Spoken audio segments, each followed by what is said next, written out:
চোখের জল মুছে যায়, কিন্তু ভেতরের কষ্ট। চোখ থেকে জল পড়লে হাত বাড়ালেই মুছে ফেলা যায়।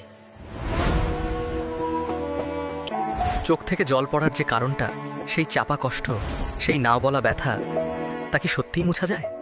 কিন্তু কেউ বুঝতে নাও পারা কথা, চুপ করে সহ্য করা অপমান, মনে জমে থাকা অজানা শূন্যতা, এসব কি শুধু চোখের জলেই শেষ হয়ে যায়?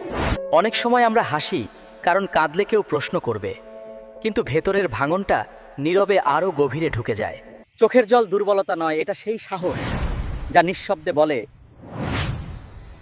আমি এখনো অনুভব করি। আপনার চোখের জলের কারণটা কি একবার হলেও ভেবে দেখেছেন? আপনি কি সেটা কাউকে বলতে পেরেছেন? যদি লেখাটা আপনার মনের কথাই বলে, কমেন্টে একটি দিন শেয়ার করুন, হয়তো কারো চাপা কষ্টটা হালকা হবে। এমন আরো অনুভূতির ভিডিও দেখতে ফলো করুন। ইউটিউব থেকে দেখলে চ্যানেলটি সাবস্ক্রাইব করুন।